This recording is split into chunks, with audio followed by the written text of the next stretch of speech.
and you've taken on. And I can't relish in the successes of the profits that you made in your trades because I didn't incur the risk. So why are you trying to do that with other people's results? You're minding their business. They're minding theirs. You mind yours. Some of you won't ever be in business because you're doing stupid stuff like that. You're trying to keep up with the Joneses. You're rushing too soon. And then when you find yourself in a situation that you know in your heart that you're rushing, you shouldn't be there risking real money or trying to get a funded account passed. You don't know what you're doing yet.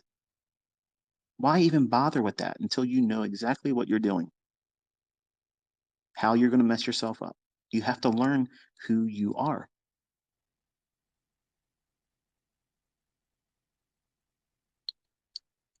The last time we talked, I was in Florida, and I said to you that Alexander the Elder's book, Trading for a Living, the first portion of that book, in my opinion, that's the gem. And he talks about alcoholism and the effects of it and the way it affects people, families, relationships, all that business. I've never been drunk in my life, but I've watched everybody in my family be under the influence of either drugs or alcohol. And you'd be surprised to see how some of them were totally different people when they were drunk. Absolutely, like you would never recognize that's the same person. Totally nasty drunks, the crazy violent drunk. And they would say, "Oh, it's the whiskey talking." No, that's not. That's not whiskey talking. Whiskey just numbed them enough to let them have no inhibitions. Without inhibitions, the real person manifests themselves. And that's what happens when you get with trading with live money. You're drunk. You're driving drunk right now with a live account with no experience. You're under the influence of what? Trying to make money.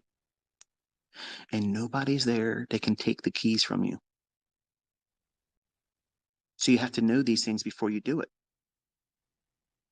Because you don't want to find out that you are a nasty, violent drunk that crashes when you get with live money. That's why you have to do this in demo. You're going to find your character flaws that causes those same individuals to go to alcohol to self-medicate. They know what's going on, but they won't share it with anybody to help get themselves through it. Failed relationship, midlife crisis, anxiety, generalized anxiety, I'm sure is a major contributing factor.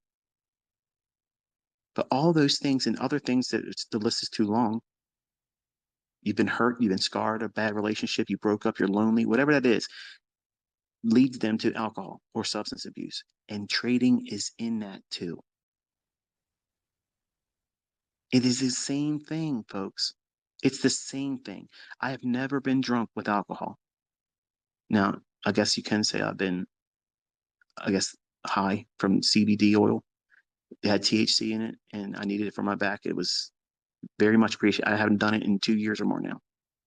But I can tell you this, if I have another episode where I was going through it like I did then, I would gladly do it. And I was opposed to anything marijuana. I don't smoke it. I've never smoked it. I've never smoked anything like that. But I am not against it. I don't think you should be trading under the influence of it because I was really relaxed. But the point is, trading with live money, if you don't know yourself, you don't know your model, and you don't know the way the market is behaving, and you haven't seen at least 4 quarters or a full year of what seasonality looks like, you have no baseline. You have no idea. So that's equivalent to you flying into a city you've never been, heartbroken, angry because someone left you, you got fired, you got a cancer diagnosis, 6 months to live, and now you're in a hotel where there is a high-end bar right across the street. What are you going to do? You're going to go over there and medicate yourself. But how are you going to conduct yourself after that? You don't know. So why would you do that with live money? You don't know what you're going to do to yourself, and you don't know the consequences that you're going to do to yourself as a result of whatever it is you do while you're drunk.